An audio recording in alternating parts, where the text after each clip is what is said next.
to look at work that you are still proud of, but realize needs some help? Yeah, well, I mean, that's another good question. Something almost exactly what your last sentence there was, is you have to do both. It's an ego issue. It is definitely an ego issue. And ego is an incredibly important part of writing, because if you're going to be a good writer, you cannot sit around and think you're a good writer. You cannot sit around and think what great writing you have. But also, to think that you have the chance to be a great writer is to be a little nutty. Like to think that you have the chance to be a great basketball player, that you're going to beat those odds, you're going to beat that 1 in 10,000 odds, takes a degree of ego to say I can do it, right? So somewhere in between, I think, you balance it out, and you just try to keep your feet on the ground and say, like, thinking of it in terms of a craft, thinking of it in terms of, like, I'm building a rocking chair, I'm building rocking chairs, I'm not going to get this one perfect. That helps to me, and maybe at that moment draw myself back into the idea of a craft process as opposed to the visionary flash. Yeah. This is a little more general, but when you write a piece like this, do you think you really understand what your audience is going to get from it, like what they will experience? No way. Yeah.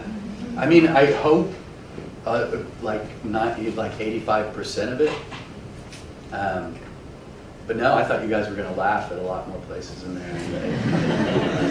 So, I mean, but I don't know. Yeah, you can't completely know that. But I mean, I think it's important to really think about your audience and to think about your reader as,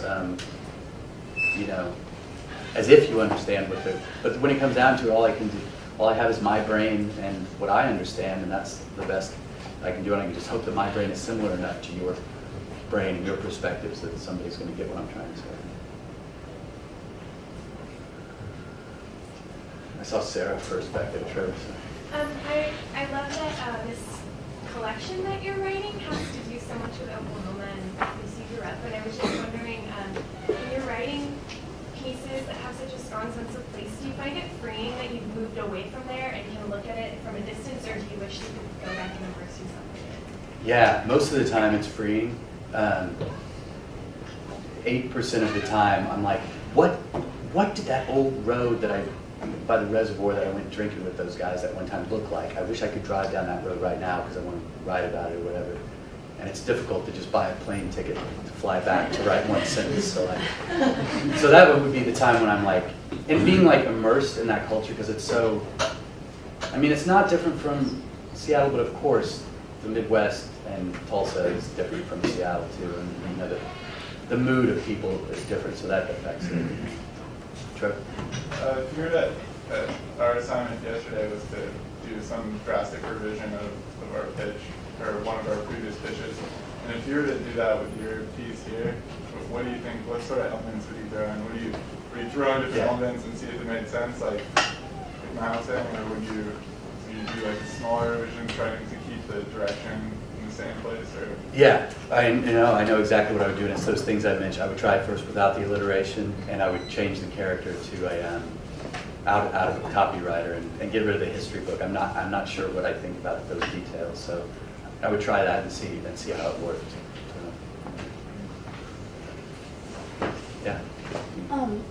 In regards to the revision practice, especially if you regard it as practice, do you find that you sometimes deconstruct your piece too much and kind of get too carried away with revision? And do you have a way of making sure it's always progressive and not just variations of the story? Do I ever deconstruct it too much? I don't think so, because that process of the downdraft, the updraft, and then the dental draft ensures that the first thing I write is the crummiest thing I write. That there's too much information and it's not good information on the page.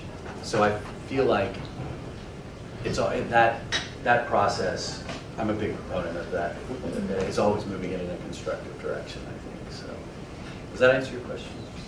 Yeah, I guess I was just wondering if you've ever experienced that frustration. You're just like, I can't tell if I'm revising or just... Oh, yes. Yeah, it took me a few years before I mean, you have to know, like, you have to cut a similar kind of line, like, you know, over and over and over again before you know, like, you just don't write that line anymore to begin with, or, you know, you start to know, you just start to get a gauge for, like, once you've written and reread your own stuff for a long time.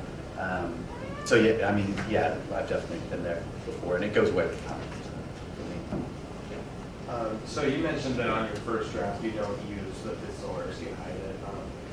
But if you do come across a place where you get stuck or you have writer's block or something, is there something you do to move past that? Yeah, I mean, get up and get away. Well, I'll tell you, I mean, I do two things. I almost never drink alcohol whenever I write. I drink way too much coffee, and I should not do that. If I've got a full day to write, and by 1 o'clock I've written like 2 words, I will allow myself a glass of beer or a glass of wine, and sometimes it'll free me up. Sometimes it just only leads to more wine and more beer. So that's one thing that I do. I'm not encouraging that. A lot of people say, you know, don't drink under the influence of anything at all. And if I do, it's only like one. But taking a walk around the neighborhood, I mean, is another thing too. Getting away from it for a while, I think, is the solution. First off, I would like to advocate for my Roget's thesaurus. My friend showed it to me, and then I showed him how to use the index. Okay. That was funny. But, Okay. yeah, I've noticed that writers sometimes like to write about like writing. You know, they all have characters who are writers. You know, I figure it's like a vent for their frustrations or something like that. And I wonder if like writers are limiting like the scope of their audience by being so self-referential, or if you think that's important. Okay, that's a big question. I think it's important. Here's the reason why. And the reason why I'm trying to write about writers is because it's been years since I've done anything else that really I spent much time on.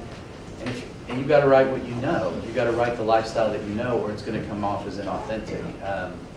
So I can sort of imagine. Definitely get what you're saying. But I would say that that's the reason why people who are writers write about people who are writers, is because they know that life, they know the ins and outs of that life. But is it limiting the audience? Probably, on occasion. Does the audience think that it's pretentious on occasion? Probably, yeah. The audience does. Related to that question, a lot of the writers had talked about having another sort of art that improves our powers of observation, so they might draw or take photography. Do you have something like that in terms of an outlet, or just another way of honing of tuning your instrument in terms of? Yeah, I play the guitar, and like it sits like right beside my desk, and if I can't, that's another thing that I do if I'm stuck, is I'll like play something and just play like goofy, the weirdest, like, you know, to get inspiration flowing, just get something going. That's a way that I do that. So anyway, we're out of time, but thanks everybody.